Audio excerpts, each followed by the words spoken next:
Revelation chapter 3, ating basahin ang ilang talata na naririto. Revelation chapter 3, verse 3, ating basahin, "Remember therefore how thou hast received and heard, and hold fast and repent. If therefore thou shalt not watch, I will come on thee as a thief, and thou shalt not know what hour I will come upon thee." Verse 11, "Behold, I come quickly. Hold that fast which thou hast, that no man take thy crown." Last verse 20, "Behold, I stand at the door and knock. If any man hear my voice and open the door, I will come into him and will sup with him, and he with me." Ang Diyos sa magpala ng mga talatang ito, sabihin natin amen. At malaya na makakupo ang lahat. Isang mapagpalang umaga sa bawat isa, pagbati sa pangalan ng ating Panginoon. At muli, salamat sa pagkakataon na kaloob ng Diyos na makapagbahagi ng Kanyang mga salita. At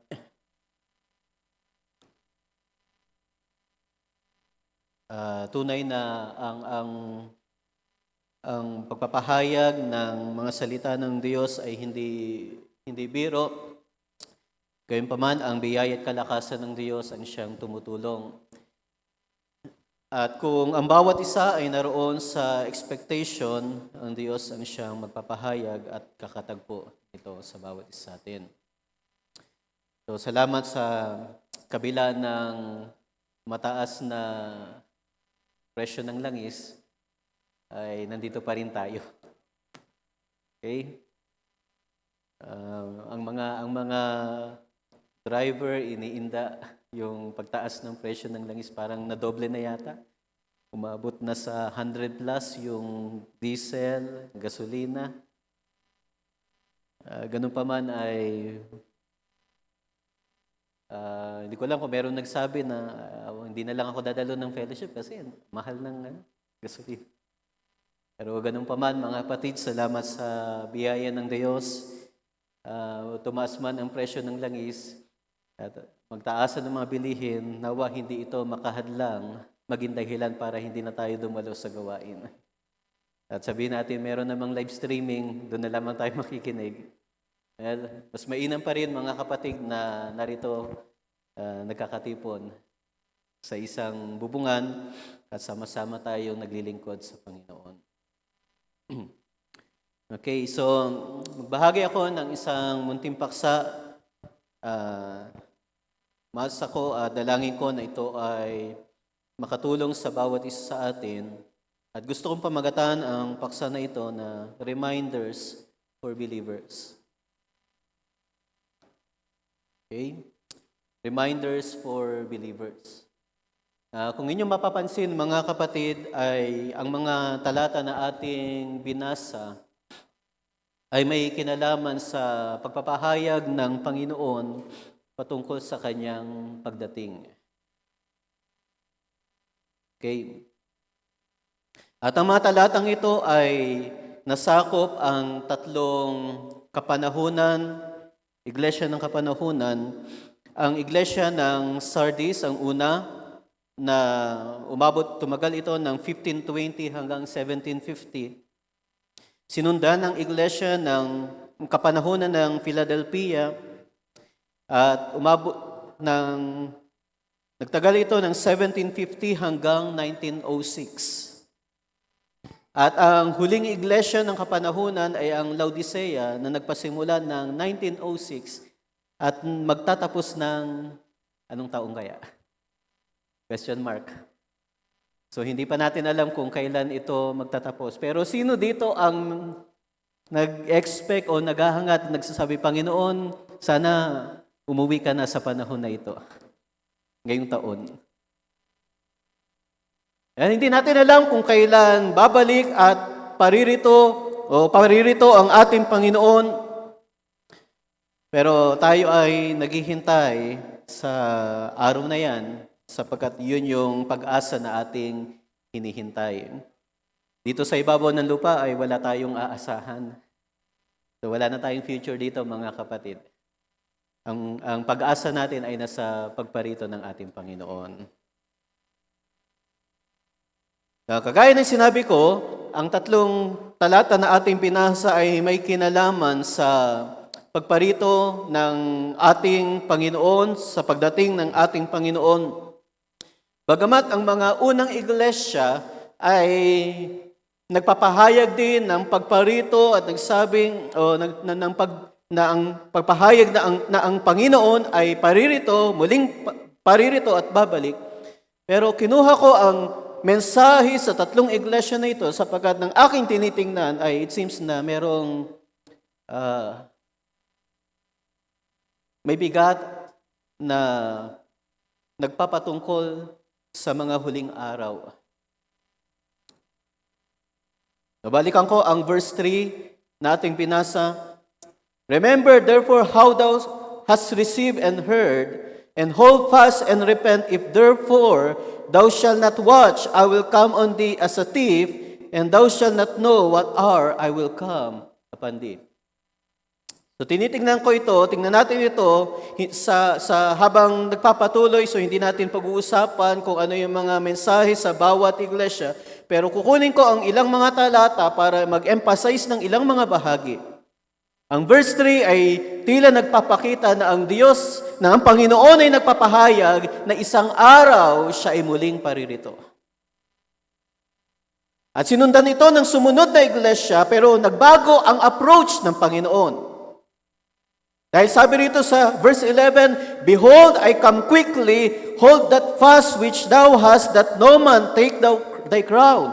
Kung ang verse 3 ay nagpapahayag na ang Panginoon ay darating, ang verse 11 ay nagbago ng approach ang Panginoon at kanyang sinabi, I come quickly. Ibig sabihin, hindi na magtatagal. Konting panahon na lang. Pero ang verse 20 ay nagsabi rito, Behold, I stand at the door and knock. Sa verse 20, ang Panginoon dumating na, nasa mga pintuan na. So nakita niyo yung development ng pagpapahayag ng Panginoon na siya ay muling paririto. That's why walang ibang panahon at tamang panahon kung kailan magaganap ang araw ng pag-agaw, ang araw ng rapture, kundi sa huling kapanahunan. At bawat mga pagpapahayag ng Panginoon sa mga iglesia ay laging nagbibigay ng paalala sa mga banal, sa mga mananampalataya, at gusto kong tingnan natin sa mga sandaling ito ang ilang mga pagpapahayag ng Panginoon at mga paalala na ating i-emphasize. So, ang pinag-uusapan natin ay may kinalaman sa pagparito ng ating Panginoon, ang salitang rapture. So, bigay lang ako ng ilang mga sa ilang mga pag-aaral. Alam nyo ba, mga kapatid, ang salitang rapture ay hindi natin mababasa sa Bible. Kung hanapin mo yan na word for word. That's why maraming mga Christians at mga samahan na hindi tinatanggap yung salitang rapture. Pero yung kahulugan naman yan nasa Bible eh. Sa 1 Thessalonians chapter 4 verse 17 ay mababasa natin doon ang salitang caught up. Then we which are alive and remain shall be caught up together. So ang salitang caught up ay galing sa salitang harpaso, na nangangahulugan na take away by force. So kukunin ng merong puwersa. Gamit pa yung sa ibang kahulugan, ginamit yung salitang snatch away. Alam niyo yung snatch? Mga snatcher, di ba? Marami tayong nababalitaan yan sa mga television, mga snatcher. Wala namang nag-i-snatch na pagpapaalam. Kukunin ko yan, ha? Yung mga nang-i-snatch, gumagamit ng puwersa. Di ba? So yun yung pinapakita rito, gumagamit ng puwersa, snatch away, to seize. Ginamit pa yung salitang catch away. So sa Latin, translate ito at ginamit yung salitang rapimur sa Latin Vulgate. So ganun din naman yung kahulugan. At ang Latin na ito ay nag-evolve sa Old French hanggang sa nagpasimula na gamitin ang salitang rapture sa French na ang kahulugan nito ay abduction. So yung abduction, yung sa Tagalog doon, pagdukot. Kaya, nang aking tinitingnan to, hindi katakataka kung bakit yung ginagamit ng Panginoon sa kanyang pagparito ay kagaya ng magnanakaw. Diba? Kasi yung kahulugan ng salitang pinagmulan, yung harpaso, yung rapimur, kahit man yung pag-evolve ng English words, sa French word ng salitang rapture, ay kaparehas ng kahulugan ang pinapakita. At alam nyo kung kailan nagmula at nagpasimulang ginamit ang English word na rapture, ay sa panahon ng 1500 to 1600. Pasok siya sa iglesia ng Sardis. Bagamat ang salitang rapture that time ay iba ang kahulugan sa wikang Ingles dahilan ang salitang rapture that time ay may kinalaman sa expression of manifestation of ecstasy or passion. So ang ecstasy ay tinutukoy ay ang ibig sabihin nito yung matinding tuwa, labis na kaligayahan. So that time nang ginamit ang English word na rapture ay ganun po ang kahulugan, yung matinding tuwa, matinding kaligayahan kapag na-overwhelm ang emotion ng isang tao. Pero nag-evolve ang salitang rapture hanggang dumating sa pagpasok ng 1830s, dito nagpasimula ang salitang rapture ay formal na ginagamit ng mga theologians na may kinalaman sa pagparito ng ating Panginoon. Kailan yun? 1830s. At anong panahon yun? Panahon ng Philadelphia. From Sardis, Philadelphia, at from that time, hanggang sa kapanahonan natin, ganun po yung kahulugan ng rapture na ginagamit. Ano yung pagparito ng ating Panginoon? So nakita nyo, mayroong development. Kung saan yung nag-ugat ang salitang rapture.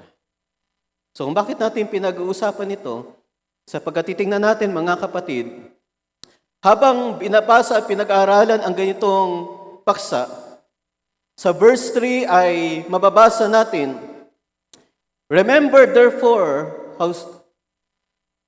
how thou received and heard and hold fast.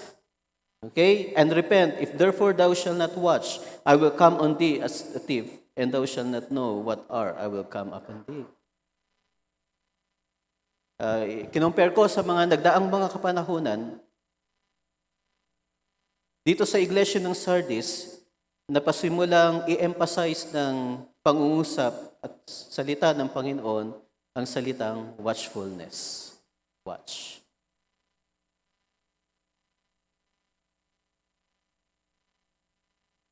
At dito meron tayong ilang mga bahagi na pupuntahan mga kapatid. Meron akong 3 bagay na gustong ibahagi sa inyo.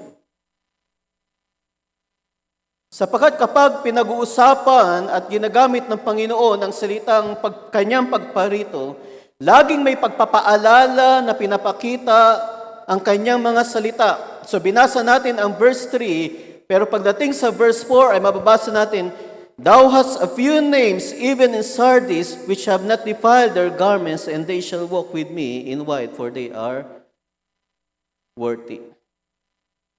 Okay, may mga emphasize tayo ng ilang mga bagay.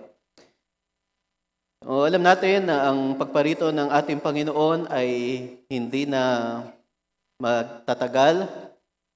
Ang pagparito ng Panginoon ay nalalapit na, pero sila na mga nag-aantay at mga naghahanda, merong kinakailangang pagbabantay na gagawin. Okay, sino dito yung mga naghihintay sa pagparito ng ating Panginoon? Okay? So alam niyo ba, merong mga paalala ang Panginoon sa mga naghihintay. Ulitin ko, may mga paalala ang Panginoon. May mga reminders ang Panginoon sa mga nag-iintay. At yun yung mga bagay na gusto kong emphasize. Una, sa verse 4, thou hast a few names, even in Sardis. Of course, maraming mensahe ang mga bawat iglesia, pero meron akong mga kukunin na ilang mga bahagi rito.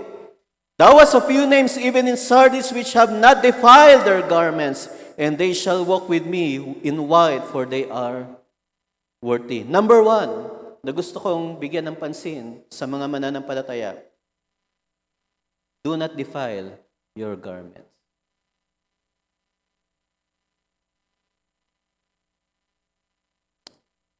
Okay. Lahat ng naghahantay sa pagparito ng Panginoon, taas ang kamay. Unang paalala, huwag niyong dudumihan ang inyong damit.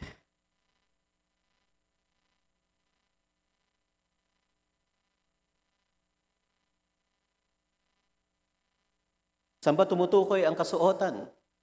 Sa Revelation chapter 19, ay mababasa natin dito, let us be glad and rejoice and give honor, sa verse 7, give honor to Him, for the marriage of the Lamb is come, and His wife hath made herself ready.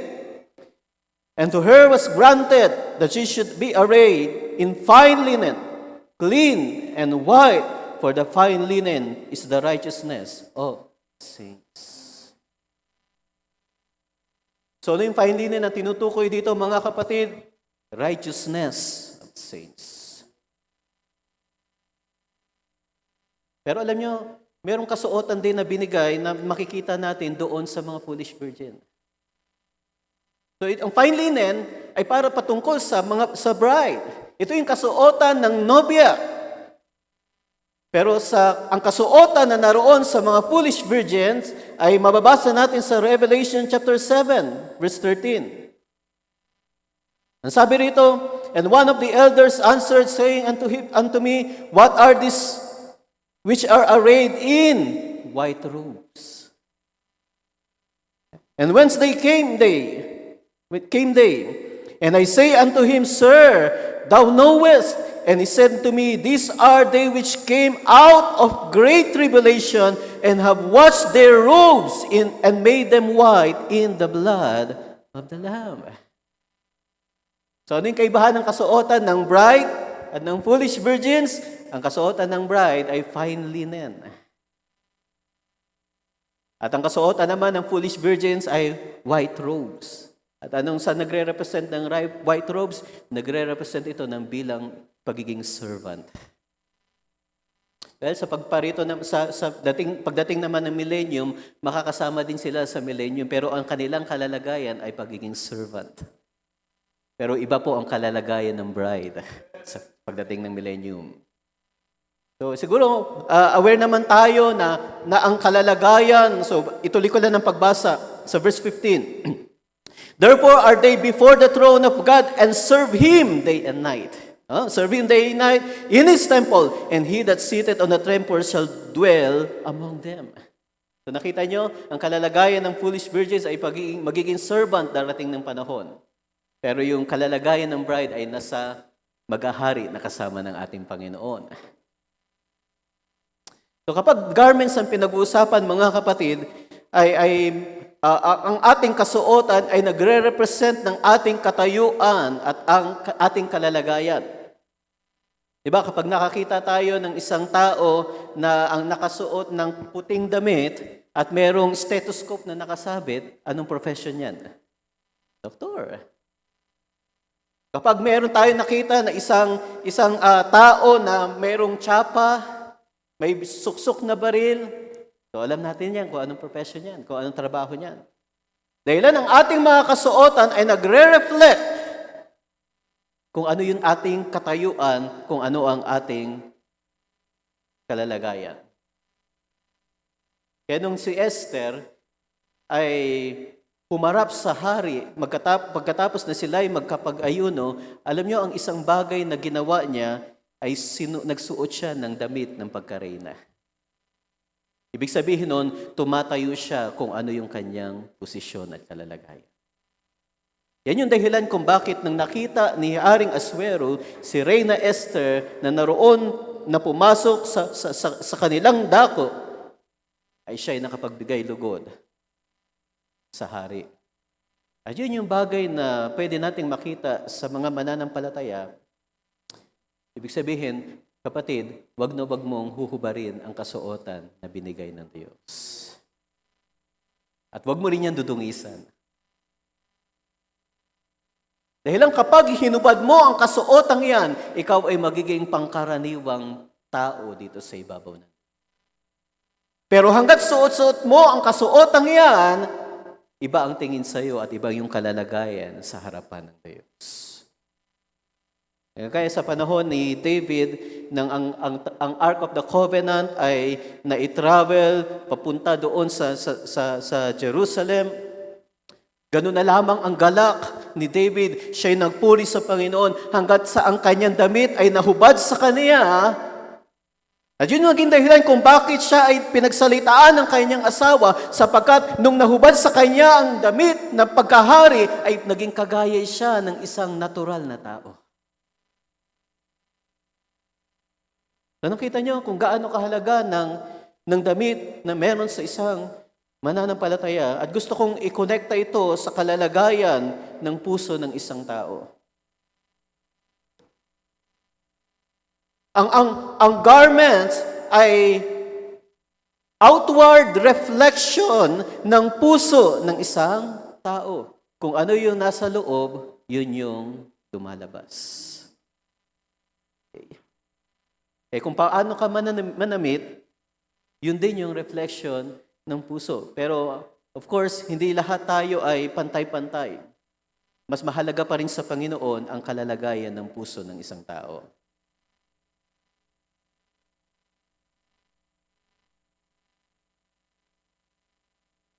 Ang puso ng tao, mga kapatid, ay nagre-reflect yan, nahahayag sa pamamagitan ng outward appearance. Paano tayo pumili, kung paano tayo lumakad, ano ang ating paraan ng pamumuhay, nagre-reflect yan, mga kapatid. Naalala ko nung ako ay nasa panahon ng high school, nagpabili ng bag dahil mag-aaral. Yung bag na aking pinili, maraming palawit. Sabi ni Papa, bakit yan pinili mong bag? Parang ang gulo naman ng buhay mo. Naisip ako. Actually, kaya ko naman, ang bala ko talaga, kaya pinili ko yung bag, bala ko tanggalin yung mga borloloy doon.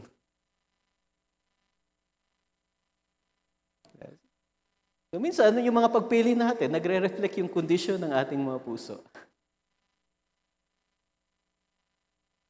Bagamat, sa panahon ni Samuel, nang siya'y pipili, mag-a-anoint ng hari, ang unang lalaki, ang unang anak ni Isay na dumating sa kanya ay matipuno. Diba? Maganda ang big case. At iniisip ni Samuel na siya ang pinili ng Diyos para maghari sa Israel. Nang aktong siya i-anoint na ni Samuel, pinigilan siya ng Diyos. Huwag mong gawin yan. Sapagkat hindi siya ang aking pinili. Ang tao ay tumitingin sa labas ng anyo, pero ang Diyos ay tumitingin sa puso. So ano ang mas mahalaga sa paningin ng Panginoon ay ang kalalagayan ng puso ng isang tao. Pero tingnan ninyo ang kalalagayan ng mga Pariseo at mga Saduseo, mas mahalaga sila sa kanila yung outward appearance. Mas mahalaga sa kanila yung outward na garments. Diba? Mapuputi ang kanilang mga damit. Pero nang siyasatin sila ng Panginoon, ano yung nakita sa kanila? Ang kanilang mga puso ay corrupt sa harapan ng Diyos.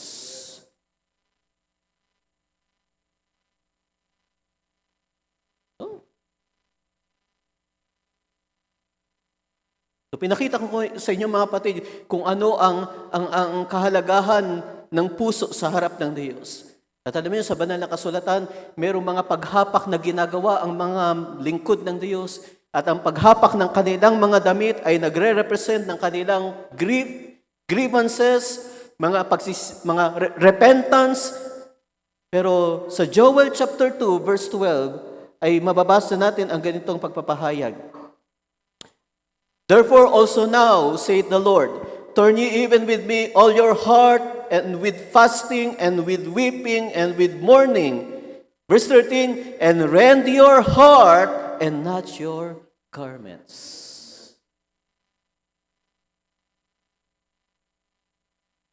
So, mababasa ninyo, may mga lingkod ng Diyos dahilan sa kanilang grievances, sa kalungkutan at mga pagsisisi, nagagawa nilang hapakin ang kanilang mga damit. Pero dumating yung panahon na ang Diyos ay nagsabi sa kanila, huwag ninyong hapakin yung inyong mga damit, ang hapakin nyo ang inyong mga puso.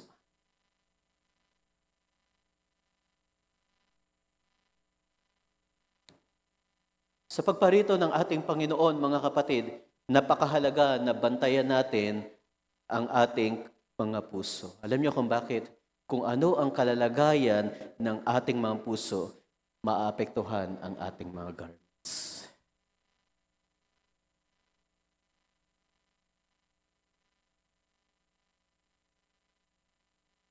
Maapektuhan ang ating kasuotan, ang katuwirang ito.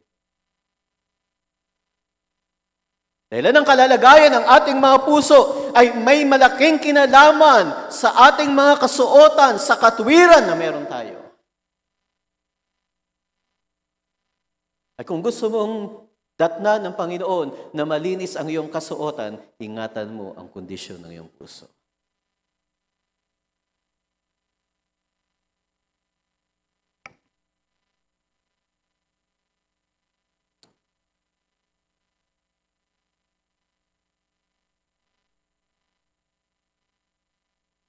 Mababasa natin sa Isaiah chapter 64, verse 6.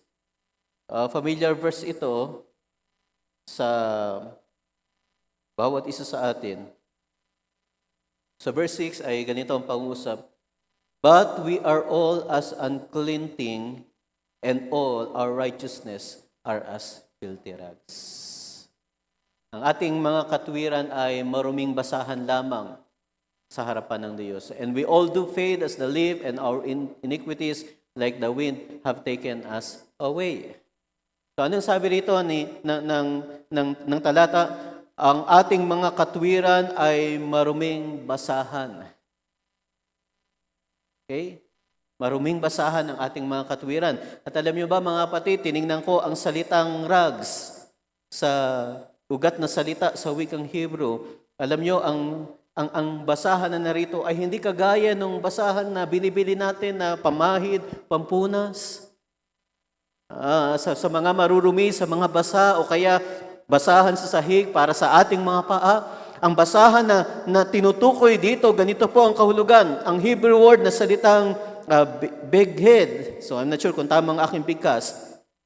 At ang kahulugan nito ay a covering. That is clothing.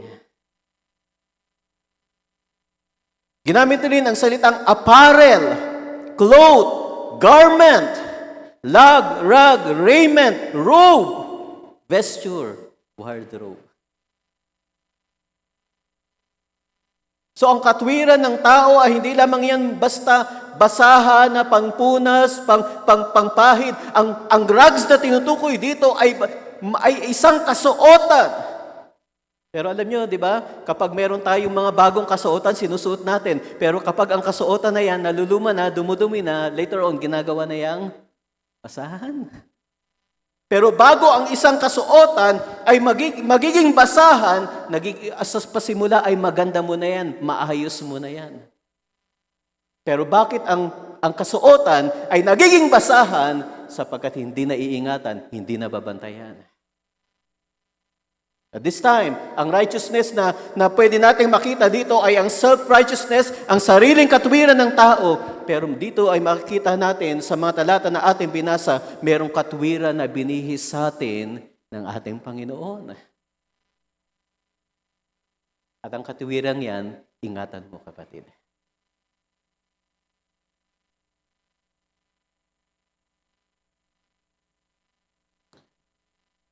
Ang mga katwiran ng tao ay maruming basahan lamang sa kanyang harapan.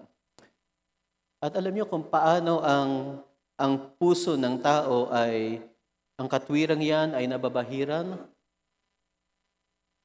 ay may kinalaman ito sa kondisyon ng puso ng isang tao. Ang garments ay nagre-reflect ng characters. Ang garments ay nagpapakita ng pamumuhay ng isang mananampalataya. At kung ano yung kalalagayan ng pamumuhay ng isang mananampalataya, ay may kinalaman niyan sa kondisyon ng puso ng isang tao, isang mananampalataya. Tingnan natin ang Colossians chapter 3.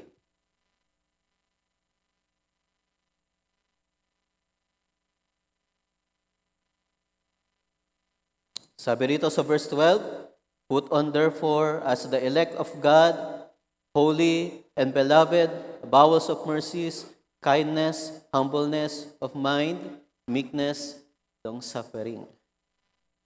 So hindi natin bibihis yung mga natural na damit, kundi ang ibibihis natin ay yung mga karakter ng Panginoon.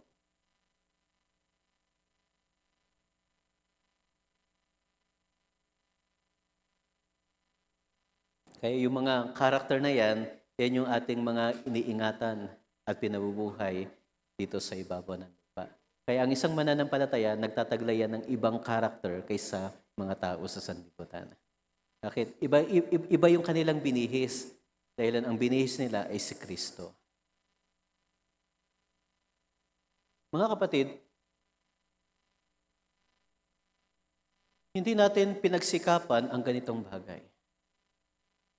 Ito'y biyaya ng Diyos kung bakit merong ibinihis sa bawat isa sa atin. Hindi dahilan sa mabubuting gawa natin, dahilan ito'y maruming basahan. Pero merong nag-alis ng maruming kasuotan at nagpalit ng malinis na kasuotan.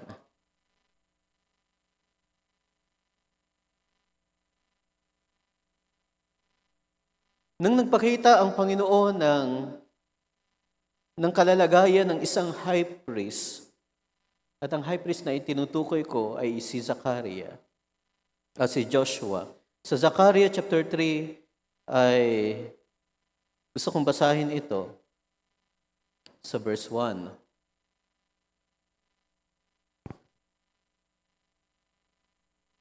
"And he showed me Joshua the high priest standing before the angel of the Lord, and Satan standing at his right and to resist him. And the Lord said unto Satan, The Lord rebuke thee, O Satan. Even the Lord had chosen Jerusalem, rebuke thee. Is not this a brand plucked out of a fire?" Now Joshua was clothed with filthy garments and stood before the angel. Take note, si Joshua ay high priest. At ang isang requirements na dapat maingatan ng isang high priest, dapat maingatan niya ang kanyang sarili sa banal na pamumuhay. Pero nang si Joshua ay nasumpungan sa presensya ng Panginoon, ano ang nakita kay Joshua? Ang high priest na ito ay merong kasuotan na marumi sa harapan.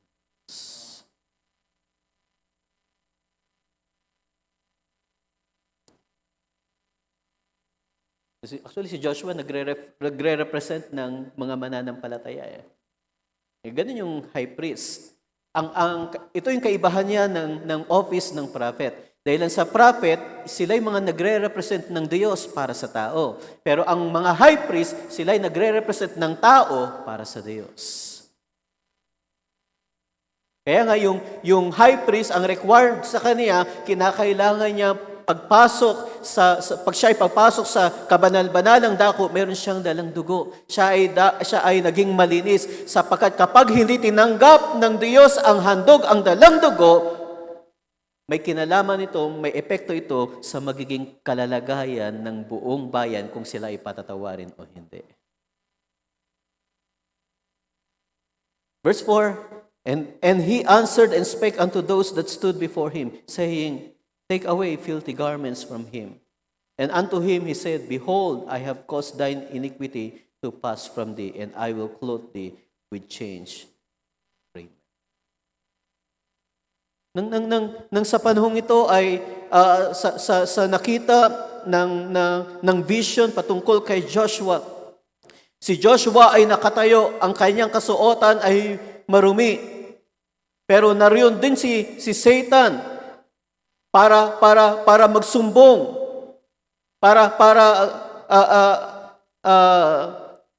magsalita. Ang sabi rito, and Satan standing at his right hand and to resist him. Kaya nga, ang kaaway ay laging taga-sumbong yan. Ganito ang ginawa ng iyong anak, kanina lang ganito ang kanyang ginawa, kahapon lang ganito ang kanyang ginawa. Talagang walang malilingid kay Satan. Bakit? Alam nyo, siya yung dahilan kung bakit ang isang tao, ang isang mananampalataya, nagkakamali, nagkakasala dahil sa kanyang panunukso. Pero anong ginagawa ni Joshua that time? Nakatayo lang. Wala siyang katwiran kasi na maipagtanggol ang kanyang sarili. At ganyan yung mga mananampalataya. Kapag tayo ay nagkamali, kapag tayo ay nagkulang sa harapan ng Diyos, hindi tayo nangangatwiran. Bakit? Wala tayong mai-defense sa Kanya. Nang nakita ang vision na ito, si Joshua nakatayo lang, pero yung kaaway nagsusumbong, ganito ang ginawa niyan, ganito ang ginawa ni Joshua. Si Joshua. At ito yung magandang character na pwede nating makita, mga kapatid. Na iningatan ni Joshua na magsalita. Alam niyo kung paano lalong dumudumi ang kasuotan ng isang tao. Nadudungisan ng kanyang katwiran sa pamamagitan ng pagdadahilan at pagririson.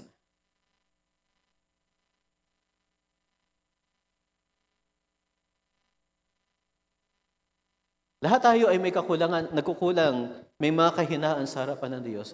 Pero kapag tayo ay lumalapit sa Panginoon, huwag ka ng mga tuwiran. Tanggapin mo ang iyong kahinaan at hingin mo ang kahabagan ng Panginoon. At ganun ang ginawa ni Joshua. Wala tayong mababasa dito na si Joshua ay nangatwiran. Pero dahilan si Joshua ay walang magawa sa panahong ito, tahimik lang siya. Pero anong pahayag ng Panginoon nagsabi?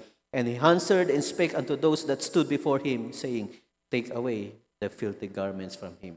And unto him he said, behold, I have caused thine iniquity to pass from thee, and I clothe thee with change. Pray.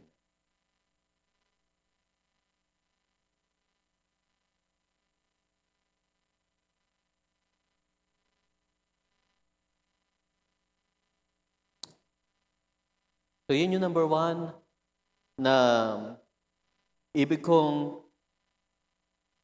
ibahagi sa inyo para maging paalala sa mga mananampalataya. Do not defile garments.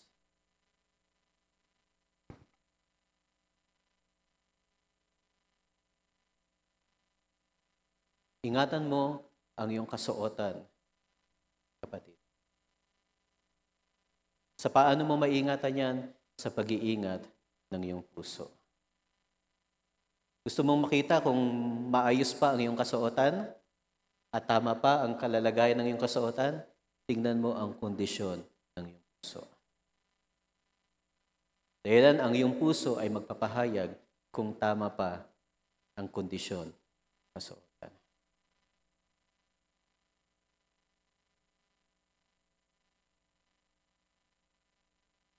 Dahilan maaring ang ating kasuotan ay magaganda, maayos, planchadong-planchado. Pero alalahanin niyo, ang Panginoon ay tumitingin sa puso ng isang tao. That's number one. Okay? So, hindi tayo magtatagal dyan sa number one. Pumunta tayo sa number two. Sa pangalawa, ay mababasa natin dito sa verse 11. Behold, I come quickly, hold fast that which thou dost, that no man take thy crown. At kung itataas natin ang pagbasa, Because thou hast kept the word of my patience, I also will keep thee from the hour of temptation, which shall come upon all the world to try them that dwell upon the earth. Kung ang unang paalala sa atin, huwag nating dumihan ng kasuotan. Pangalawang paalala na pwede kong i-emphasize sa umagang ito, strengthening your grip. Ano yon? Pagtibayin mo ang iyong hawak, ang iyong kapit. Sabi sa verse 11, hold fast which thou hast, that no man take thy crown.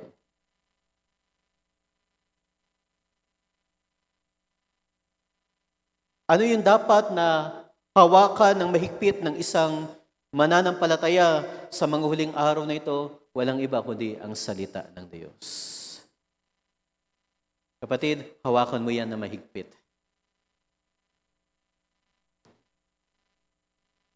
Before dumating ang iglesia ng Philadelphia, atras tayo ng isang chapter. Sa unang iglesia ng kapanahunan, ay mayroong paalala at pinuri sila ng Panginoon sapagkat ang unang iglesia, ang iglesia ng Efeso, ay sinabi rito ay merong bagay na iningatan at na-recognize ng Panginoon sa mga mananampalataya sa iglesia ng Efeso at ano yon? Yun yung kinapuotan nila ang mga gawa ng Nicolaita na siyang kinapuotan naman ng Panginoon. Okay? So take note mga kapatid, sa unang iglesia, kinapuotan nila yung gawa ng Nicolaita dahilan ito ay kinapuotan din naman ng Panginoon. Pero lumipas ang ilang mga taon, dumating ang iglesia ng Pergamos. Pagdating dito sa verse 14, datapot mayroon akong ilang bagay na laban sa iyo sapagkat mayroong kadiyang ilan na naghahawak sa aral ni Balaam na siyang nagturo kay Balak na maglagay ng katitusaran sa harap ng Israel upang magsikain ng mga bagay na inihain ng Diyos-Diyosan at makiyapid. So ano yung nangyari? Sa verse 15, gayon din naman ay mayroon kang ilan na nanghahawak sa aral ng mga Nicolaita. Nung unang iglesia ay pinuri sila ng Panginoon sapagkat kinapuotan nila ang mga aral ng Nicolaita. Pero pagdating sa iglesia ng Pergamo, yung kinapuotan nila, nagpasimula nilang hawakan.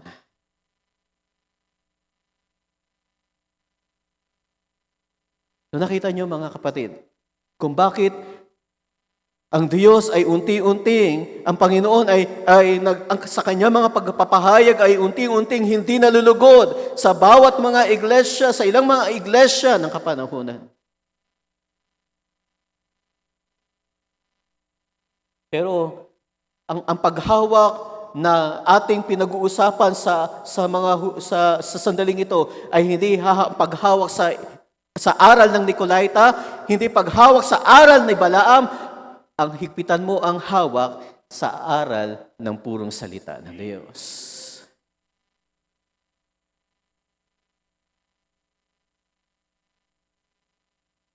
Bakit kinakailangan mong higpitan ang hawak sa mga salita ng Diyos? Ang verse na ating binasa, sapagkat tinubad mo ang salita ng aking pagtitiis, ikaw naman ay aking iingatan sa panahon ng pagsubok na darating sa buong sanglibutan. Dumarating talaga ang panahon sa bawat kapanahunan na mayroong mga pagsubok, mayroong mga kahirapan, na mayroong mga pagtitiis na pinagdaraanan. At kahit man sa panahon natin, mga kapatid. Nabubuhay tayo sa panahon ng krisis. Pero gusto kong sabihin sa inyo, kung kailan dumarating ang pressure sa sanglibutan, ito yung panahon na dapat mong mas higpitan ang hawak sa salita ng Diyos.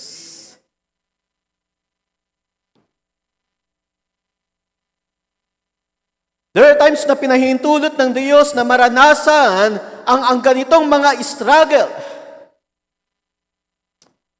Sa bawat mga kapanahunan,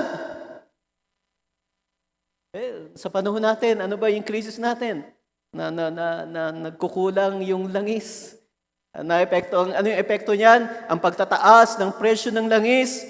Ilang araw na lang ba yung palugit sa reserve ng Pilipinas?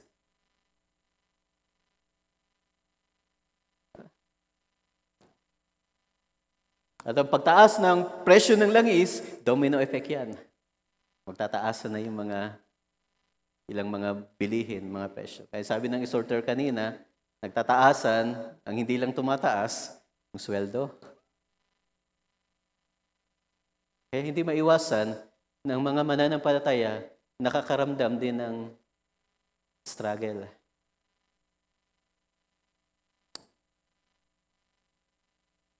Meron ba dito, mga kapatid? Sino dito yung nakakadama ng financial struggle? Dahilan sa pagtaas ng presyo ng langis. Meron ba? Oh, wala. O meron. Sige, mari bang pakitaas ng kamay? Sino dito yung nakakaranas ng struggle sa financial? Okay, gusto kong makita. Yung iba nakaganon. Kaya gusto kong malaman, gusto kong malaman dahil alam ko, ang Iglesia ng San Pedro kasi may mga financial struggle eh. Ngayon, naintindihan ko, hindi lang pala kami. Diba? Ilan sa mga kapatiran, nagkakaranas ng struggle. Pero, yung kalalagayan kasi na ating nararanasan, hindi lamang yung buong mundo yan eh. At there are times na ang mga mananampalataya ay hindi exempted. May mga times na pinahintulot yan ng Diyos. Hindi sa lahat ng panahon, ang kalalagayan ng mga mananampalataya ay kagaya ng sa Goshen. Although, na may times na gano'n ang kondisyon, na nararanasan mo na bagamat ang sanlibutan ay nakakaranas ng hirap, pero nakikita mo sa iyong sarili na ang protection, na ikaw ay hindi naapektuhan. There are times na gano'n ang pinararaan sa iyo. But there are times na pinahintulot ng Diyos na kung ano yung struggle ng sanlibutan, maranasan mo din para subukin ang iyong pananampalataya. Para makita kung hanggang saan, kung talaga bang ikaw ay nakakapit sa salita ng Diyos.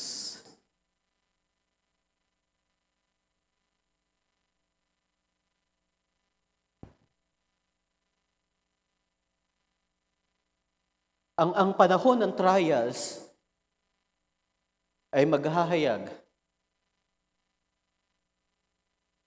kung gaano katibay, kahigpit ang hawak mo sa salita ng Diyos.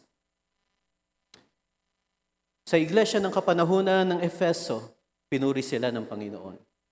Pero ang hawak nila sa salita ng Diyos, unti-unting lumuwag sa bawat pagdating ng ilang mga kapanahunan, hanggang sa binitawan na nila lubos ang salita ng Diyos at pinalitan ang kanilang kapit, humawak na sila sa doctrine ng Nicolite, sa doctrine ni Balaam.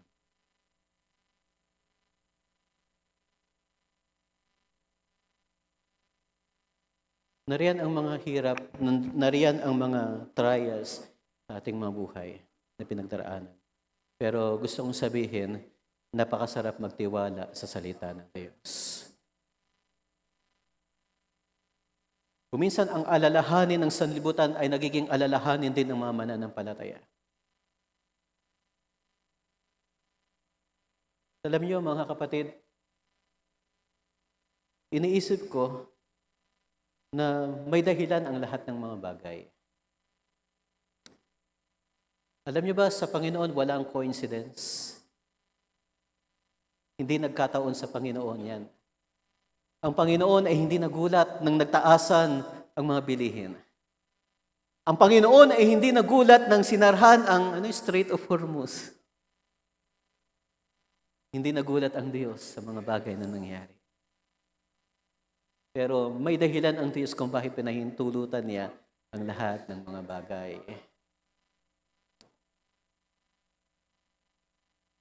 Alam niyo, isang bagay na aking naisip na dahilan kung ano yung naranasan ng ng bayan ng Israel doon sa Egypt. Dumating yung sa unang bahagi ng kanilang pamumuhay doon, masagana, mainam ang kanilang kalalagayan. Pero dumating ang isang namuno, isang Pharaoh na hindi nakakilala kay Joseph, nagpasimula ang kanilang paghihirap doon. Alam niyo mga kapatid, kung ang bayan ng Israel napakasagana ng pamumuhay doon sa Egypt, hindi na silang maghahangad na umalis doon. Sasabihin nila, Panginoon, masaya na kami dito. Pero dahilan ng naranasan nila ang hirap dahil sa mga taskmasters, dito nagpasimula na sila ay humbig sa Panginoon. At anong kanilang dalangin? Ayaw na namin dito sa Egypt. Alam niyo mga kapatid, kung ang ating mga buhay kung minsan ay masagana dito sa ibabaw ng lupa, baka sabihin natin, Panginoon, huwag ka na lang bumalik. Pero bakit pinahintulot ng Diyos ang ganitong kalalagayan? Dahil kung minsan, para ikaw ay humibig sa Panginoon. Panginoon, bumalik ka na.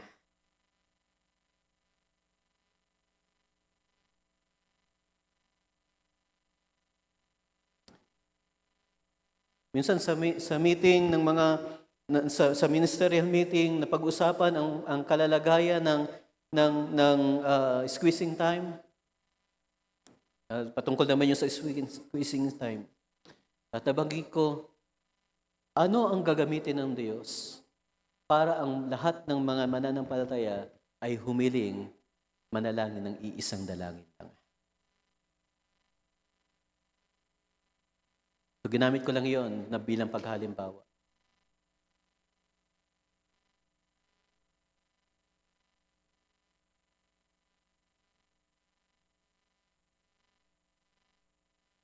Bagamat ang sanglibutan ay concern sa mga bagay na material, concern sa presyo ng langis, pero gusto kong bantayan natin ang kalalagayan ng ating mga puso. Bantayan natin ang hawak natin sa mga salita ng Diyos. Kung ang sanglibutan, naroon ang concern, dapat ang concern mo ay sa mga salita ng Diyos.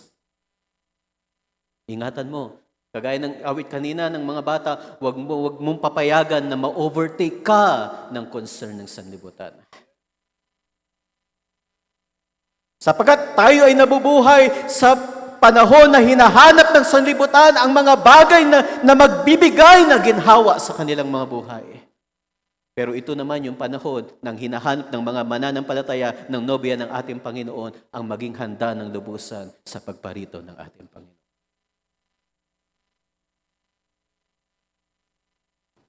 Kanina, nagsisharing kami habang paririto, merong manggagawa raw na nagbahagi, pinakita na nag-post at pinakita na kinumpare ang kalalagayan ng kalalagayan ng langis sa buong mundo.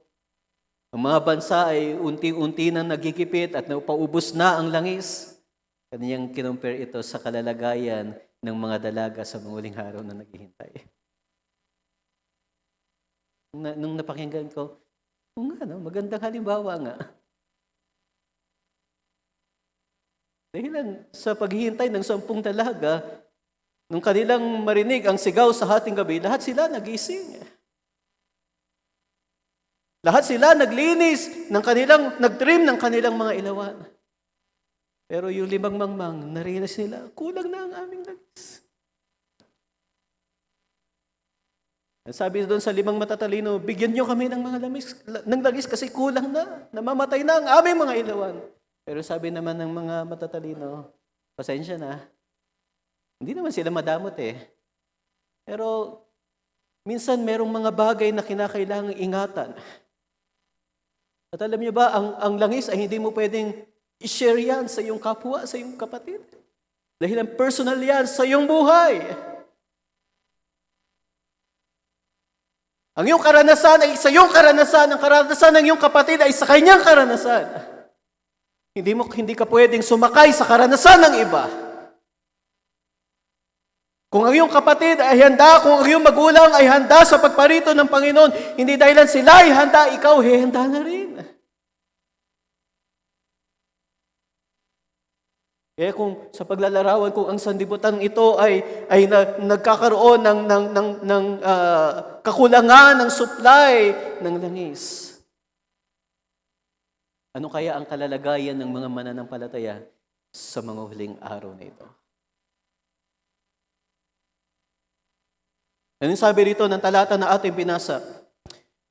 Sapagkat tinapad mo ang salita ng aking pagtitiis, ikaw naman ay aking iingatan sa panahon ng pagsubok.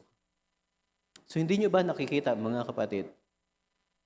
Bagamat ang sanglibutan ay nag-aalala dahilan sa mga struggle, pinansyal at ilang mga bagay, pero merong kalalagayan ang mga mananampalataya na wala sa mga tao ng sanlibutan. Alam niyo kung ano yun? Kapayapaan.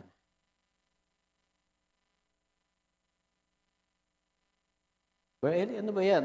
Anong ibig mong sabihin, kapayapaan? Kahit wala ka, panatag ka pa rin sapagkat alam mo, merong Panginoon na nagpo-provide ng iyong pangangailangan. Dahil ang tapat ang Diyos na nangako, hindi tayo iiwan, hindi tayo pababayaan. Hindi ka pagkukulangin, Panginoon.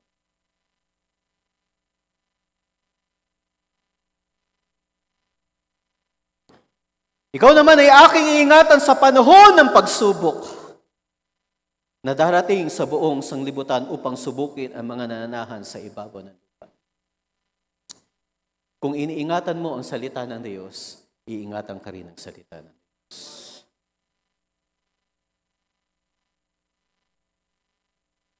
Kaya ito yung panahon na napakasarap magtiwala sa Panginoon. Dahil the more na ang pressure ay naranasan ng sanlibutan, naranasan sa ating mga buhay, mas nakikita mo kung gaano kabiyaya ng Panginoon sa iyong buhay. Oo, nariyan ang suliranin, pero ang Diyos ay mas dakila sa ating buhay. Mabuti ang Panginoon. Mabuti ba ang Diyos, mga kapatid, sa ating mabuhay? Ang Diyos ay mabuti. Ang Diyos ay hindi nagpapabaya at ang Diyos ay hindi magkukulang kailanman sa iyong buhay. Panghawakan mo lang, hawakan mo yan. Dahil ito yung panahon kung kailan masusubok ang iyong kapit sa salita ng Diyos. Ito yung panahon kung gaano masusubok ang iyong paghawak at pananampalataya sa salita ng Diyos.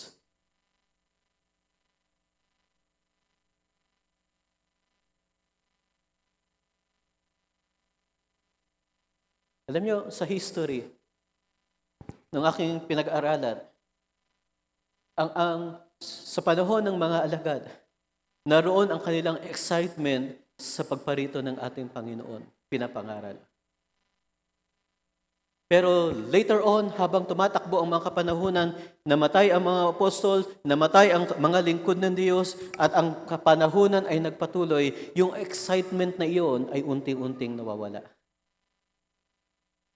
Pero may mga panahon sa history na dumarating ang mga matitinding mga trials.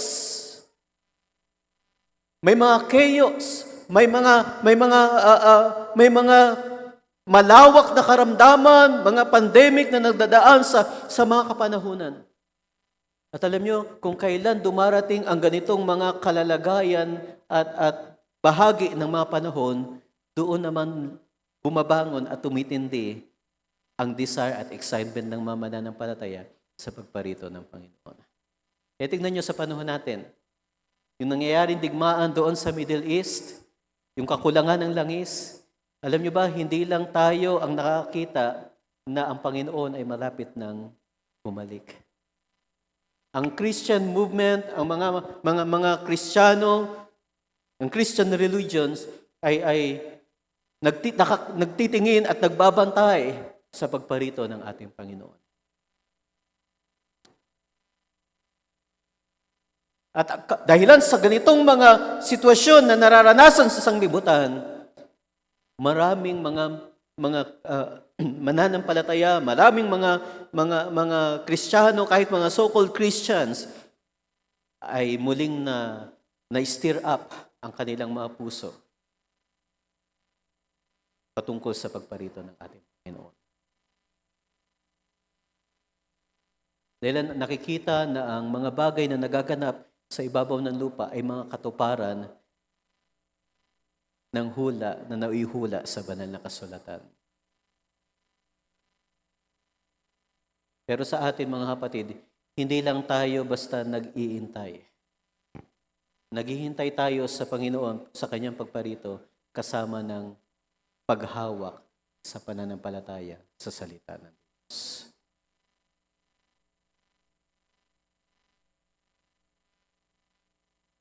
Okay? So nakita nyo, yung una, yung ating napag-usapan, ingatan mo ang iyong kasuotan. Pangalawa, hawakan mo ng mahigpit salita ng Diyos. Strengthenin yung grip. Tibayan mo ang kapit. Huwag mong bibitawan.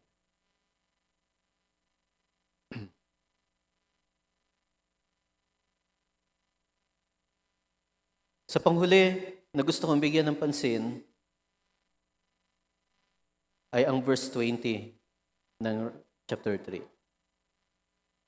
Sabi rito, narito, ako'y nakatayo sa pintuan at tumutuktok. Kung ang sino man ay duminig ng aking tinig at magbukas ng pinto, ako'y papasok sa kanya at hapong kasalo niya at siya'y kasalo ko. Ano yung pangatlong bagay na gusto kong bigyan ng pansin? Be intimate with God. Yan yung tatlong paalala. Reminder sa mga mananampalataya. Una, ingatan mo ang iyong kasuotan. Pangalawa, higpitan mo ang iyong kapit. Pangatlo, be intimate with God. Maging malalim ang iyong relasyon sa Diyos.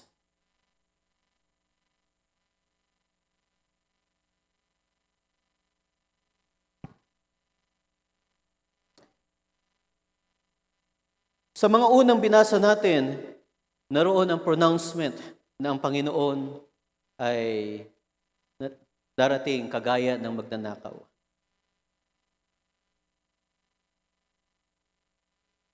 Pero balikan ko lang yon sapagkat napakaganda ng pangungusap sa verse 3. Kung hindi ka magbabantay, paririyan akong gaya ng magnanakaw at hindi mo malalaman kung anong panahon paririyan ako sa iyo. Alam niyo, may hinihintay tayo na the great revelation. Oo, walang nakakaalam ng araw at ang oras, pero darating ang panahon na ipahahayag ito, Panginoon. At yun yung hinihintay natin. Pero sabi rito, kung hindi ka magbabantay, hindi mo malalaman yan.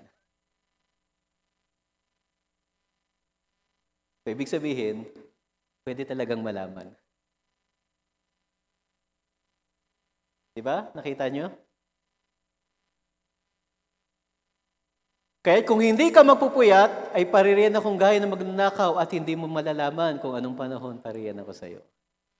Pero kung magpupuyat ka, magiging mapagbantay ka, malalaman mo.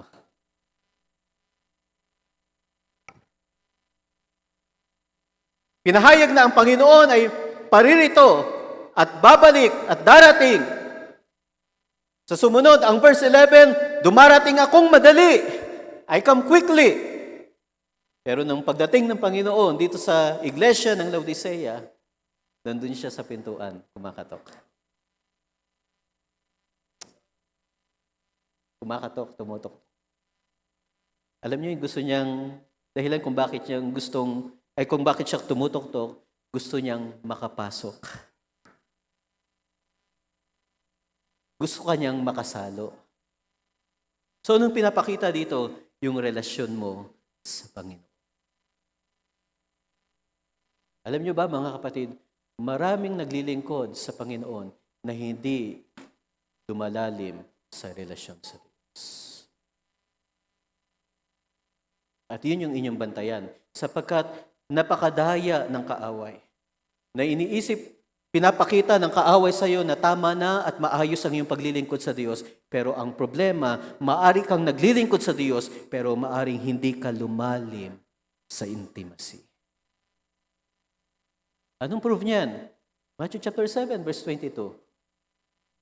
Sa araw na yon, maraming magsasabi, Panginoon, Panginoon, hindi baga nagsipanghula kami sa iyong pangalan?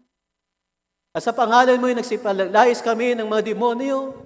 At sa pangalan mo nagsigawa kami ng maraming gawang makapangyarihan. Naglilingkod sila sa Panginoon, kilala nila ang pangalan ng Panginoon. Pero ang problema, hindi sila kilala ng Panginoon. Kaya anong sabi niya sa sumunod na talata? Sa verse 23, at kung magkagayo, ipahahayag ko sa kanila, kailan may hindi ko kayo nangakikilala, magsilayo kayo sa akin, kayong magagawa ng katapalasanan. Gusto kong kunin ang iyong attention, mga kapatid. Hindi porke na ikaw ay dumadalo aktibo sa pagdalo sa gawain, malalim na ang iyong relasyon sa Panginoon. Hindi porke na ikaw ay naglilingkod, nagagamit sa ministry, malalim na ang iyong relasyon sa Panginoon. At iyon yung ating babantayan, mga kapatid. Alalahanin din natin, ganun din at kaparehas ng karanasan ng 10 dalaga. Kapwa sila malilinis, naingatan nila ang kanilang mga kasuotan. At dito, pwede nating na-address kanina ng pag-iingat ng kasuotan. Pero alam nyo, ang pag-iingat ng kasuotan ay mabuti. At ang 10 dalaga ay nag-ingat ng kanilang kasuotan dahil malilinis sila parehas. Pero nung nakapasok na ang 5 matatalino sa piging ng kasalan, tsaka naman dating ng 5 mangmang, kumatok din sila. Kaya sa banal na kasulatan, 2 yung kumakatok eh. Pwedeng ang tao, ang mga mananampalataya, o kaya ang Panginoon ang kumakatok. Sino ba yung mas gusto nyo kumatok? Kayo, tayo, o ang Panginoon ang kakatok sa atin? Parehas mabuti yan eh. Dahil sabi rin naman ng Panginoon, ang kumakatok ay pagbubuksan.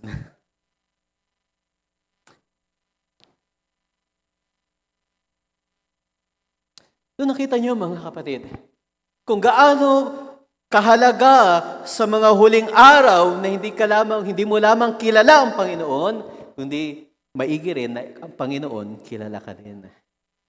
Ibig sabihin, lumalim ng husto ang isang mananampalataya sa relasyon sa Panginoon.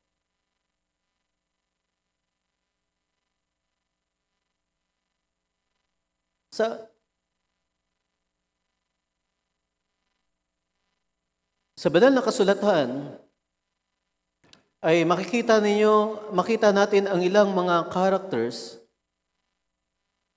Okay, puntahan ko lang saglit.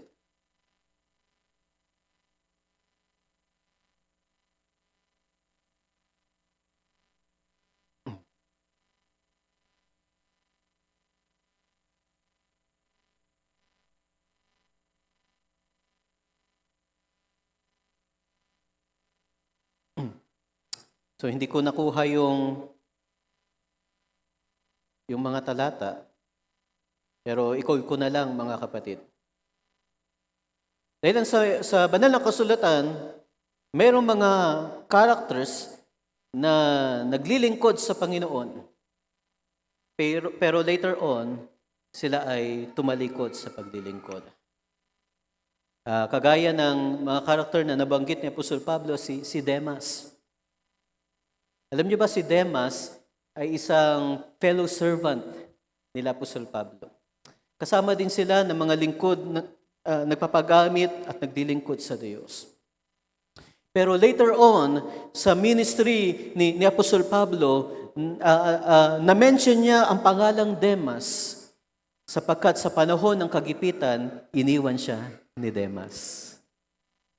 Ano ibig sabihin nun? Sinabi pa ng talata, sinabi ni Apostol Pablo, mas pinili ni Demas ang sanglibutan. Ano ibig sabihin nun? Na ang mga mananampalataya ay pwedeng maglingkod sa Diyos. Pero kapag hindi ka lumalim ng karanasan ng pagkakilala at relasyon sa Diyos, isang araw, mas pipiliin mo ang sanglibutan.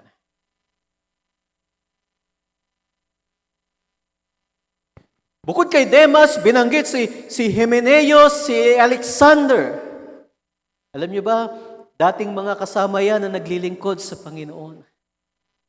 Pero dumating ang panahon na sila ay tumalikod hanggang sila ay lumaban na at gumawa ng masama kay Apostol Pablo. So nung pinapakita natin dito mga kapatid, ang paglilingkod sa Panginoon na ikaw ay naglilingkod, dumadalo sa gawain, gumagawa sa ministry, ay hindi sapat at magpapatunay na ikaw nga ay malalim sa relasyon sa Panginoon.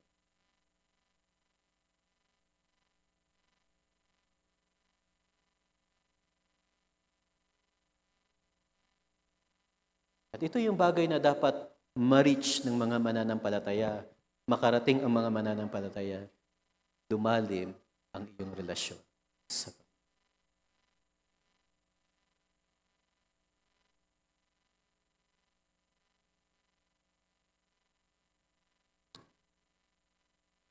At alam nyo, ang isang mananampalataya na lumalim na ang relasyon sa Panginoon, meron niyang bungang makikita.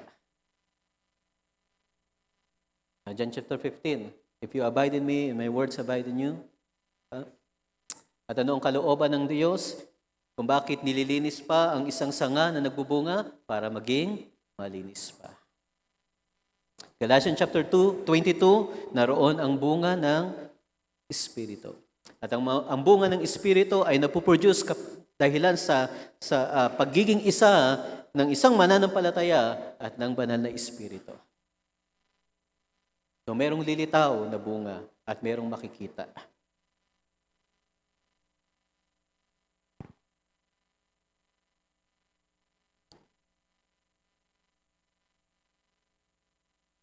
At tayo nabubuhay mga kapatid sa mga huling araw na ito kung saan dapat ang mga mananampalataya ay nasa ganitong malalim na pagkaunawa. Ano yon? Ang makilala ang Panginoon, ang maranasan ang Panginoon sa kanilang.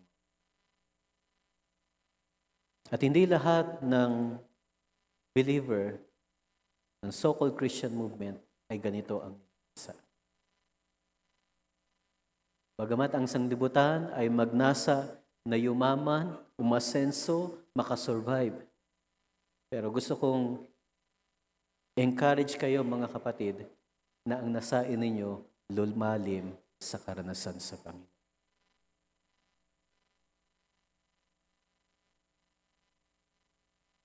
Tingnan niyo si Apostol Pablo, ang kanyang, si David sa Psalm 63, sa verse 1, O God, Thou art my God, early will I seek Thee, my soul thirsteth for Thee, my flesh longeth for Thee in a dry and thirsty land where no water is. Kung kailan ang panahon at sitwasyon sa buhay ay hindi mainam, doon ka dapat mas lalong magnasa sa Panginoon. Doon ka dapat lalong mas mauhaw sa Panginoon. To see Thy power and glory, so as I have seen Thee in the sanctuary. Nakakatawa mga kapatid. Sa banal na kasulatan, minsan ginagamit ng Panginoon minsan ang mga crisis, ang mga pressure at ilang mga suliranin na hindi tama, hindi mainam, para ipakilala niya ang kanyang sarili sa iyong buhay.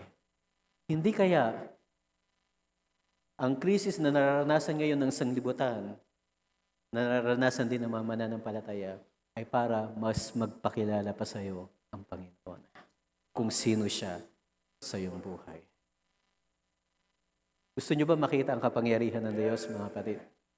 Kailan pinakita ng Diyos ang kanyang kapangyarihan? Sa panahon ng Egypt. Sa panahon ng sila ay nasa krisis. Nasa paghihirap. At nang ang bayan ng Israel ay dumarating din naman na sa panahon ng paglalakbay, sa panahon na sila ay nagugutom, pinapakain sila ng Diyos. Sa panahon na sila'y nauuhaw, pinapainom sila ng Diyos. Kailanman ang Diyos ay hindi nagkulang sa kanilang. Pakinggan at bantayan ninyo ang ilang mga krisis pa na nakasulat sa banal na kasulatan. Kahit sa panahon ni Elijah na napakinggan natin kanina.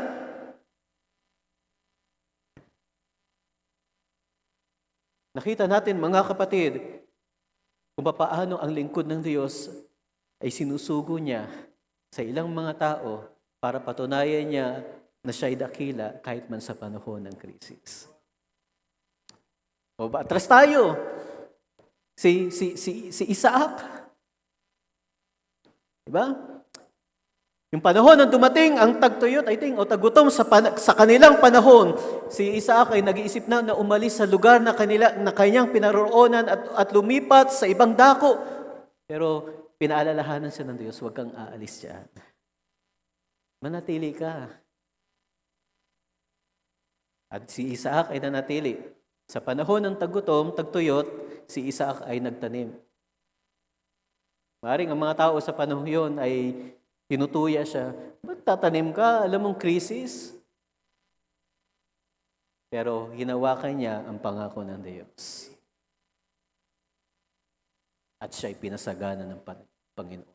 Sa panahon ng krisis, siya ay hindi pinagkulang ng Diyos. Kaya mga kapatid, hanapin mo ang kapangyarihan ng Diyos. Tingnan mo ang gagawin ng Diyos. Hawakan mo ang kanyang mga salita. Ingatan mo ang iyong kasuotan at tingnan mo kung anong gagawin ng Diyos sa iyong buhay. Sa ganitong sitwasyon na ating pinagdaraanan.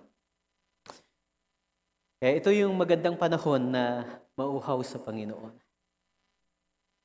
Panginoon, to see thy power and thy glory. So as I have seen thee in the sanctuary. Verse 3, because thy loving kindness is better than life. O, ang mga tao dito sa ibabaw ng lupa nag-aalala para sa kanilang mga buhay. Pero ang mga mananampalataya, pinasalamatan, pinupuri ang Diyos sa gitna ng mga kagipitan. Kaya mas masarap magpuri sa gitna ng mga kagipitan. Mas masarap magpasalamat sa gitna ng kagipitan. Dahilan, ang pananampalataya ay na-express mo at nagtitiwala. Kaya nga, masusubok ang kagalakan, masusubok ang pagtitiwala mo sa Panginoon, hindi lang sa panahon ng kasaganaan. Si Job ay nakaranas at kanyang nagsinabi, magpupuri lang, magpapasalamat lang ba tayo sa mga mainam na karanasan? Sa panahon ng mainam, at hindi sa panahon na hindi maiinam. So nakita nyo, ang kondisyon ng puso ng isang mananampalataya nahahayag sa ganitong mga panahon. Kaya kung pinagtitiwalaan mo ang Panginoon sa iyong buhay, pasalamatan mo ang Panginoon anuman ang sitwasyon na iyong pagdaan. Because thy loving kindness is better than life, my lips shall praise thee. Yung mga nagigipit, magpuri ka sa Panginoon. Yung mga nasa financial struggle, magpuri ka sa Panginoon. At kung may mga karamdaman, magpuri ka sa Panginoon. Hindi yan makakahadlang para hindi mo purihin ang Panginoon. Tignan niyo ito yung nakasulat dito sa aklat ng Habakuk. Maring ito yung huling talata na aking babasahin. Habakuk chapter 3, verse 17. Ay nakasulat dito. Although the fig tree shall not blossom. Bagamat ang puno ng igos ay hindi mamulaklak, neither shall fruit in the vines, o mamunga ang ubas, the labor of the olive shall fail. Basahin na lang natin sa Tagalog para malinaw. Sapagat bagamat ang puno ng igos ay hindi namumulaklak, ni magkakaroon man ng bunga sa mga puno ng ubas, ang bunga ng olibo ay maglilikat, ang mga bukid ay hindi magbibigay ng pagkain, Ang kawan ay mahiwalay sa kulungan at hindi magkakaroon ng bakahan sa mga silungan. Gayunmay, magagalak ako sa Panginoon. Nakita nyo? Gayunmay, magagalak ako sa Panginoon. Ako'y magagalak sa Diyos ng aking kaligtasan. Kaya nga, yung mga pinahintulot ng Diyos na pressure sa ating mga buhay, hindi yan dapat makakahadlang para purihin mo ang Panginoon. Oh, kapatid, nagkukulang kasi kami, naroon kami sa kagipitan. Oo, nararanasan niyo yan. Pero hindi yan dapat magiging dahilan para ikaw ay hindi na magpuri sa Panginoon. Pasalamatan mo ang Panginoon sa lahat ng sitwasyon ng buhay. Sa panahon ng kagipitan, magtiwala ka sa Panginoon. At tingnan mo kung ano ang kanyang gagawin. Makaranas ka ng mga kagipitan. Na yung sabi ni Habakuk, gayunmay, magagalak ako sa Panginoon. At ako'y magagalak sa Diyos ng aking kaligtasan. The God of my salvation. Puri ng Diyos. Hindi ko napakahabain ng oras, mga kapatid. Ingatan din natin ang ating mga kasuotan. Hawakan natin matibay ang mga salita ng Diyos. At ang relasyon natin sa Panginoon, ingatan natin at maging malalim. At hindi dapat makakahadlang ang mga bagay na ating naranasan para hindi natin purihin at pasalamatan ang Panginoon. Palakpakan natin ang Panginoon sa oras na ito. Purihin ang Diyos. At hiniling ko ang lahat na tayo ay tumayo at ating awitan ang Panginoon sa sandaling ito. Ang Diyos ay mabuti sa lahat ng panahon at sa lahat ng oras. Awitin natin ang awit na yan. Maaring ang ilan ay nakakaalam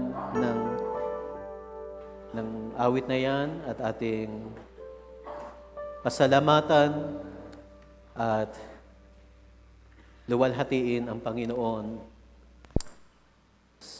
sa ating mga buhay.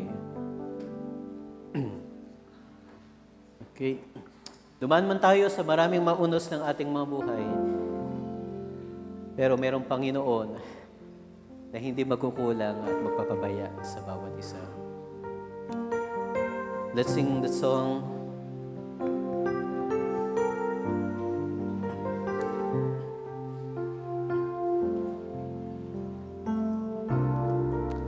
Out on the water, storm raging high, the waters around them were troubled that night.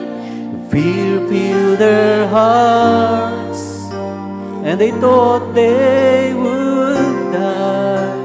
They failed to remember that the Master was nigh.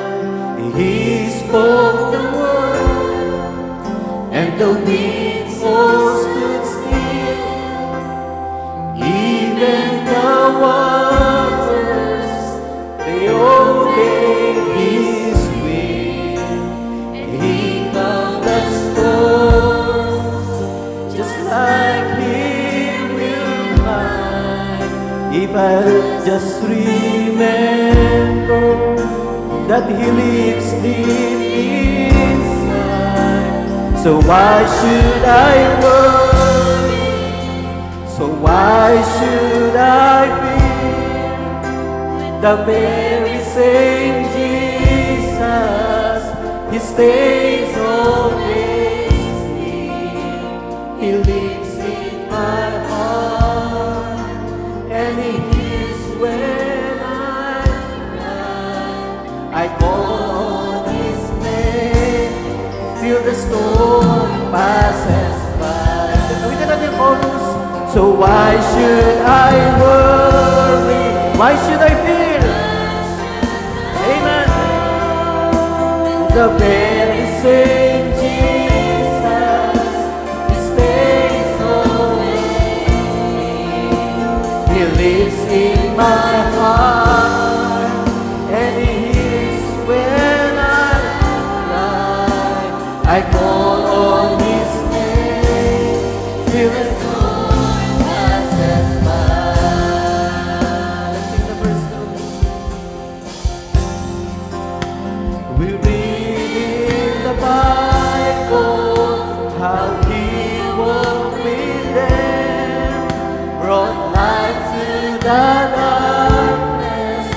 when the way was so deep, how great it would be to have His steps leading mine, and to walk with the Master all of the time. So when trial comes and death is so nigh, I just search for the Master.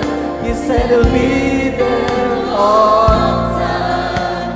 Oh, when I'm in trouble and my body is in pain, all I have to do is call on His name. So why should I worry? And why should I fear? When the very same Jesus, His face always near. He lives in my heart, and He hears when I cry. I call on His name till the storm passes by. Why should I worry? So why should I worry? Why should I fear? When the very same Jesus, His face always near. He lives in my heart, and He hears when I cry. I call on His name till the storm passes by. Why should I worry? So why should I worry? And why should I fear? The very same Jesus, His face always near. He lives in my heart, and He hears when I cry. I call on His name till the storm passes by. I call on His name till the storm passes by. Hallelujah. Why should I worry? Why should I fear?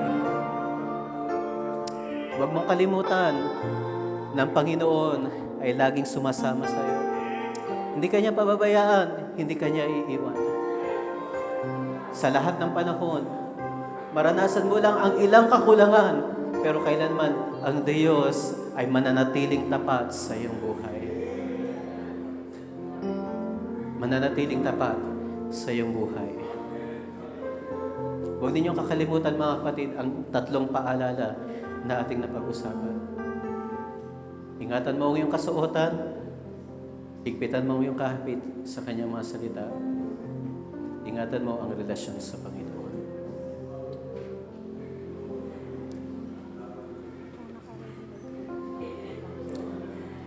At hanggang iniingatan mo ang tatlong bagay na ito, maring makaranas ka ng hindi magandang karanasan sa iyong buhay. Pero panatag ang iyong puso. Alam mo kung bakit? Dahilan ang iyong pag-asa ay wala rito sa ibabaw ng lupa. Ang iyong pag-asa ay nasa pagbarito ng ating Panginoon. Hallelujah. Tayo'y manalangin. Dakilang Diyos, purihin ang iyong banal na pangalan. Nararapat kang sambahin at luwalhatiin sa habang panahon. Sa lahat ng estado ng aming mga buhay, ano man ang kalalagayan at maranasan namin dito sa ibabaw ng lupa. Hindi magbabago ang iyong pangako. Hindi kasisira ng tipan. Iingatan mo ang iyong mga salita hanggang sa may sakatuparan ito sa buhay ng iyong mga anak. Dakilang Diyos, Bagamat ang sanglibutan ay nakakaranas ng suliranin at hindi exempted ang iyong mga anak, pero hinahawakan naming matibay ang iyong mga salita, sapagkat nasa iyo ang aming kalakasan, nasa iyo ang aming pag-asa. At kung bakit kami nakakapagpatuloy sa kabila ng ganitong sitwasyon ng aming mga buhay, sapagkat ang aming mga tinitingnan ay hindi ang mga bagay na nakikita, kundi ang mga bagay na hindi nakikita. Ang iyong mga pangako, Panginoon, na isang araw ay mararanasan at patutupad sa buhay ng iyong nobya sa mga huling araw na ito. Tulungan mo ang bawat isa sa amin sa kapanon ng kalakasan ng iyong biyaya, Panginoon Diyos. At kung meron man na ilan na tila baga na bumibigay at nahihirapan, Panginoon Diyos, hawakan mo ang kanilang mga buhay. Sakluluhan mo ng iyong kalakasan, Panginoon Diyos. Ibangon mo sa iyong kalakasan ang kanilang mga buhay at makapagpatuloy sila ng naglilingkod na merong alam sa kanilang mga puso. Pupurihin ka, Panginoon Diyos, sapagkat sa mga huling araw na ito, nagagalak ang aming mga puso sapagkat masigit namin makikita ang iyong kadakilaan. Masigit namin makikita ang iyong kaluwalhatian sa aming mga buhay. Dahil kasabay ng pressure ng sanlibutan, ang paghahayag mo ng iyong kaluwalhatian sa iyong iglesia sa mga huling araw na ito. Dakilang Diyos, ikaw ang manguna sa bawat isa sa amin. Hawakan mo at pangunahan mo ang bawat individual. Nang sa gayoy, Panginoon Diyos, hallelujah, kami ay makatayong nararapat sa iyong kalooban, sa iyong harapan. Oo, mahirap namin bantayan at ingatan ang kasuotan ito. Mahirap at minsan nape-pressure sa paghawak sa iyong mga salita. At ang relasyon minsan ay nahihirapang maingatan, Panginoon Diyos. Pero, hallelujah, nagtitiwala kami, Panginoon, sa tapat na tumawag sa amin. Sapat magagawa mong ingatan ang mga bagay na hindi namin kayang ingatan. Hallelujah, ang aming espiritu, kaluluwa at katawan ay magagawa mong ingatan hanggang sa pagparito ng aming Panginoon, sapagkat ikaw ay tapat na tumawag sa amin. Tapat na gagawa ng ganitong mga bagay sa aming mga buhay. Kung kaya't ang aming mga puso ay manlulubos sa kagalakan, sapagkat ang aming pag-asa, ang aming kalakasan ay nasa iyong presensya. Hallelujah. Sa panahon ng kakulangan, lalapit kami sa iyong presensya, tatakbo kami sa iyong presensya, at magtatamo kami ng kalakasan, magtatamo kami ng kapayapaan. O salamat dakilang Diyos, sapagkat ikaw ay patuloy na naghahayag ng iyong mga salita sa aming mga buhay. Ang mga salitang ito na amin na pagsalunan ay pagpalain mo sa puso ng bawat individual. Hallelujah. At matapos man, Panginoon Diyos, ang gawain ngayong umaga, ang iyong mga salita ay maiiwan sa aming mga puso. Hanggang sa mamaya sa hapon, Panginoon Diyos, patuloy na mga pagpalain ang gawain ito, sapagkat ikaw, ang Diyos, ay patuloy na naghahayag ng iyong mga salita, kalakip ng iyong kaluwalhatian sa aming kalagitnaan. Kung kaya't ang papuri at pasalamat ay sa iyo lamang namin pinapahayag. Salamat sa iyong biyaya, salamat sa iyong kalakasan, salamat sa iyong mga salita na aming napakinggan sa bawat araw at kahit man sa sandaling ito. Ang aming mga puso ay patuloy na magagalak sa iyong presensya at magbabalik ng kapurihan at pasasalamat sa iyo lamang sa pangalan ng aming Panginoong Kristo Jesus. Amen. Amen. Praise the Lord. Palakpakan natin ang ating Panginoon. Hallelujah. Salamat. Diyos na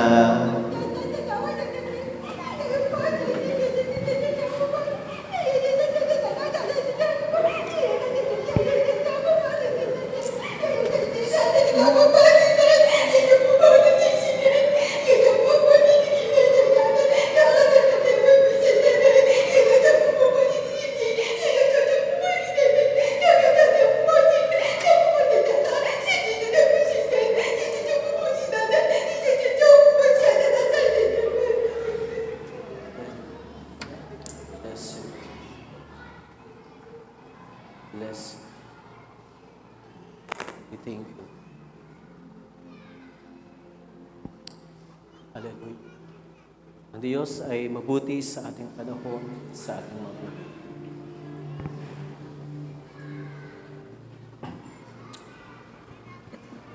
Hindi magkukulang ang Diyos, mga kapatid. Asahan mo sa pagtindi ng trials na nararanasan ng sanglibutan, hindi pa huhuli ang Diyos. hindi pa huhuli ang Diyos. Okay? Ang Diyos ay mas lalong magpapakilala sa iyong buhay at magpapakita ng kanyang kabutihan sa bawat isa natin. Muli, palakpakan natin ang Panginoon sa oras na ito. Ating awitin ang chorus ng ating inawit habang aking bibalik sa ating MC. Why should I worry?